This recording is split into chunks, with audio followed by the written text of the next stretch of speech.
제가 오늘 소개할 경영자는 존 윌러드 메리어트인데요. 서울 고속버스터미널역에 있는 JW 메리어트 호텔이 바로 그의 이름을 딴 호텔이죠. 현재 메리어트는 객실 수에 있어서 세계에서 가장 큰 호텔 체인을 갖고 있답니다. 139개국에서 8,700개의 호텔 건물을 관리하고 있죠. 총 객실 수가 160만 개 정도 되고 종업원 수도 42만 명에 달한다고 하네요.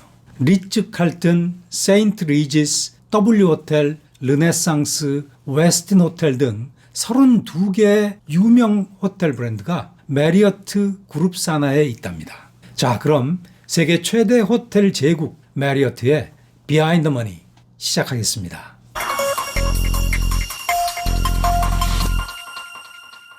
존 윌러드 메리어트는 1900년 유타주 메리어트시에서 태어났는데요.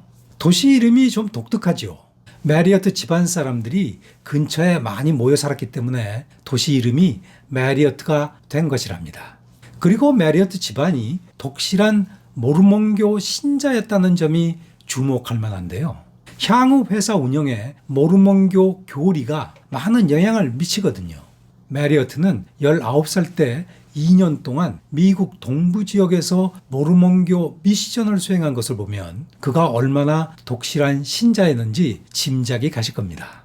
그래서인지 지금도 메리어트 호텔에 가시면 객실마다 성경책과 함께 모르몬교 경전이 있는 곳이 많답니다. 아마 여러분들은 모르몬교 하면 일부 다처제를 허용하는 종교로 아실 텐데요. 그 얘기를 잠깐 하고 가죠. 모르몬교는 1830년 조셉 스미스라는 미국인이 창립한 종교인데요. 미국인들은 LDS 처치라고 부른답니다. 저는 전문가가 아니라 잘은 모르지만 기존 개신교를 조금 더 금욕적인 형태로 변형시킨 교리를 갖고 있다고 하더군요. 경전은 신약 구약 성경에다가 조셉 스미스가 쓴 경전을 하나 추가했다고 합니다. 그런데 많은 미국인들은 모르몬교를 이단으로 간주해서 박해를 많이 받은 모양입니다. 모르몬교가 남들에게 특별한 피해를 줘서 미움을 받은 것은 아니고요. 우리 인간은 그냥 다른 생각을 하는 사람을 배척하는 특징을 갖고 있죠. 조셉 스미스가 미국 대통령 선거에 출마했기 때문에 정치적으로 배척을 받은 이유도 조금은 있고요. 여하튼 19세기 중반에 많은 모르몬교 신도들은 박해를 피하고자 유타주 외진 곳으로 피난을 갔던 모양입니다. 이런 역사 때문에 유타주는 현재 모르몬교의 성지 같은 곳이 되었죠.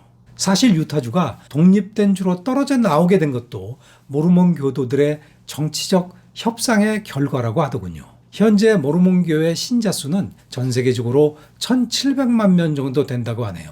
물론 일부 다처제는 100년 전부터 유타주 내에서도 법으로 금지되어 있답니다. 메리어트 얘기로 다시 돌아가죠. 1927년 메리어트는 26살에 그의 첫 번째 사업을 시작하는데요. 워싱턴 DC에서 조그마한 루트비어 바를 오픈한 것이죠. 루트비어는 미국 사람들이 즐겨 마시는 청량 음료인데요. 저는 물파스 냄새 비슷한 향이 나서 개인적으로 싫어한답니다. 당시에 미국에서는 금주법이 시행되고 있던 중이라 맥주와 빛깔과 맛이 비슷한 루트비어가 아주 잘 팔렸던 모양입니다. 사실 루트비어라는 이름도 이것을 노리고 맥주를 뜻하는 비어를 붙인 것이라고 하더군요. 그리고 맥주와 같은 술은 여러 명이 모여서 마셔야 맛이 나지 않습니까? 그래서 루트비어와 같은 청량음료를 모여서 마시는 바가 당시에는 꽤 많았던 모양입니다. 그런데 루트비어 사업에는 한 가지 문제가 있었죠. 무더운 여름에는 장사가 꽤 잘 됐지만 겨울에는 청량음료 수요가 급격히 줄죠. 계절성이 큰 사업이란 말이죠. 이런 고민을 하던 중에 루트비어와 함께 간단히 안주로 먹을 수 있는 음식을 찾는 손님들이 많이 있음을 발견하게 된 것이죠. 이런 고객의 요구를 충족시키기 위해서 자연스럽게 간단한 먹거리를 제공하기 시작했는데요. 그런데 얼마 지나지 않아 음식 매출이 루트비어 매출보다 오히려 더 커진 것이랍니다. 주객이 전도된 것이죠. 그래서 메리어트는 루트비어 바를 핫숍스라는 이름의 패밀리 레스토랑으로 바꾸게 된답니다. 그리고 이 패밀리 레스토랑은 장사가 꽤 잘 되었는지 다른 지역으로 체인점을 내면서 빠르게 사업을 확장해 나가는데요. 이후에 메리어트가 사업을 확장하는 방식은 루트비어가 핫샵 식당으로 바뀐 것과 비슷하다고 보시면 되는데요. 1930년대 말이 되면 항공여행의 시대가 열리게 되는데요. 그런데 많은 항공기 승무원들이 비행기를 타기 전에 핫샵에서 음식을 픽업하는 모습을 메리어트는 유심히 관찰한 겁니다. 승무원의 테이크아웃 수요를 충족시키기 위해 메리어트는 테이크아웃 전용 포장 박스를 준비하기 시작하죠. 그리고 얼마 지나지 않아 항공사를 직접 접촉해서 승무원들을 위한 음식 배달 사업으로 처음 진출하게 되는데요. 이 사업은 나중에 항공 승객들의 음식까지 메리어트가 제공하게 된답니다.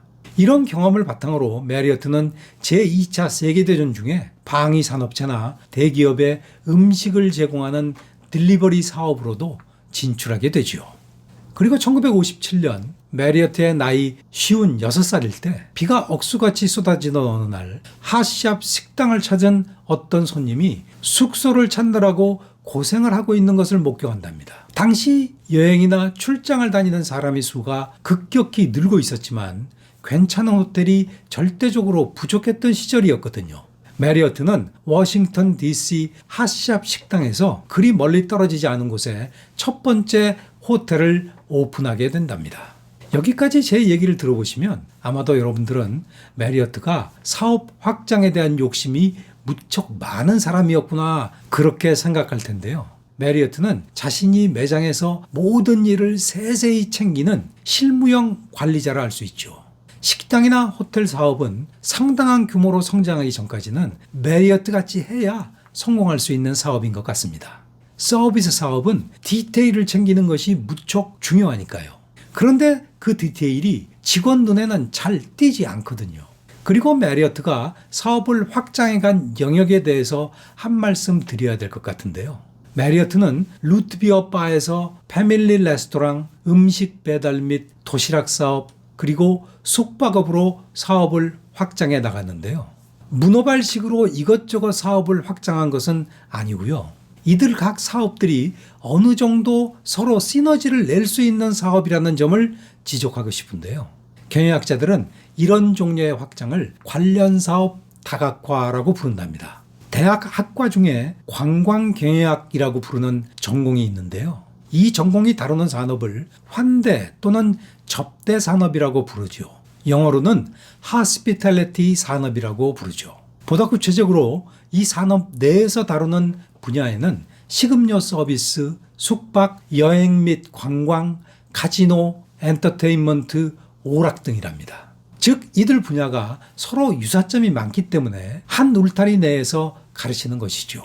메리어트는 바로 이 하스피탈리티 산업의 각 분야를 전부 진출했다고 보시면 됩니다. 이들 각 사업이 서로 상당 부분 연관이 되어 있기 때문에 동일한 역량을 다른 분야로 적용할 수 있다는 말이죠. 메리어트가 호텔 사업에 진출한 초창기에는 주로 비즈니스 여행객이 주요 타겟이었기 때문에 대도시 다운타운의 편리한 위치에 호텔을 오픈했는데요.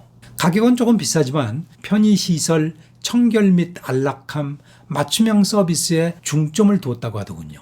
하지만 가족 여행객의 수가 점차 늘어나면서 메리어트는 다양한 예산과 고객 니즈에 부합되는 호텔 브랜드를 잇따라 출시하게 되는데요.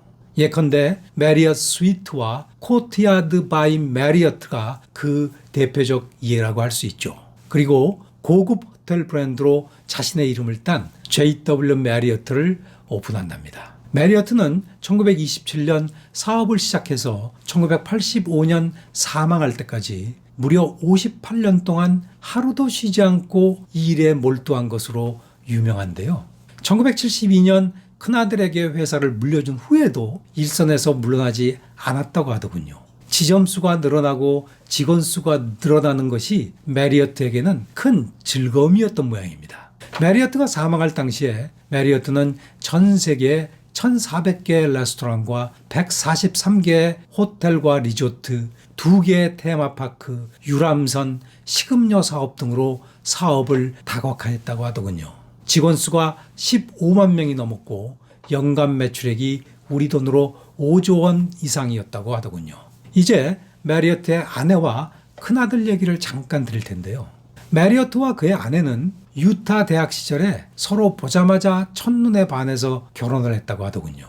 당시에는 여성이 거의 대학을 가지 않던 시절이었기 때문에 앨리스는 상당한 인텔이었다고 봐야 할 겁니다. 그리고 앨리스는 유타 대학을 우등으로 졸업한 재원이었죠. 그래서 앨리스는 메리어트가 루트비어 사업을 처음 시작할 때부터 회사 운영에 적극적으로 참여했다고 하더군요. 식당이나 호텔과 같이 디테일을 챙겨야 하는 서비스 산업에서 여성이 갖고 있는 경쟁력이 있죠. 그녀는 실제로 메리어트 제국의 2인자 직책을 갖고 그에 합당한 역할을 했답니다.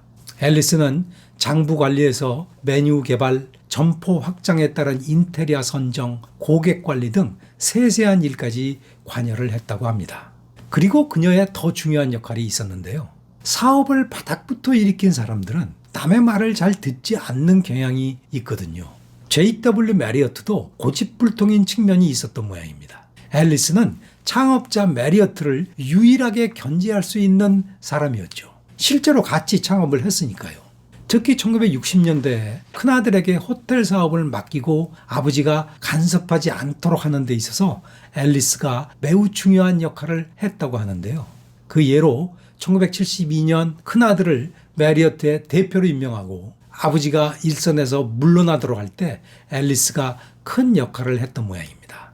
사실 어느 아버지나 아들을 항상 철부지로 보고 권한을 잘 넘기지 않지 않습니까? 메리어트 제국을 건설하는 데 있어 앨리스의 조정으로 순조롭게 승계가 이루어진 점이 특히 중요했다고 저는 생각하는데요.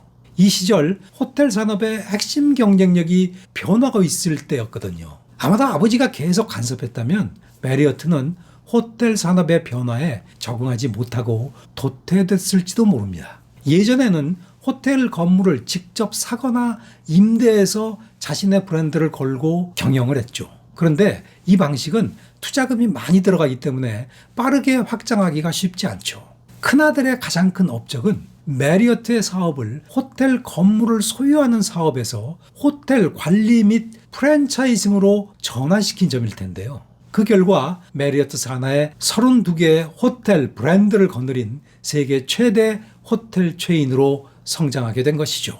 자, 정리할 시간인데요. 메리어트의 성공 비결을 한마디로 요약하자면 고객과의 끊임없는 소통인 것 같은데요. 서비스 산업은 특히 더 그럴 겁니다. 경영자 여러분들도 혹시 최근에 사업에 대한 감이 좀 떨어졌다는 생각이 드신다면 고객과 만나는 시간을 좀 늘려보시는 것도 이를 극복하는 좋은 방법이라는 생각이 듭니다. 오늘 영상은 이만 마치겠습니다.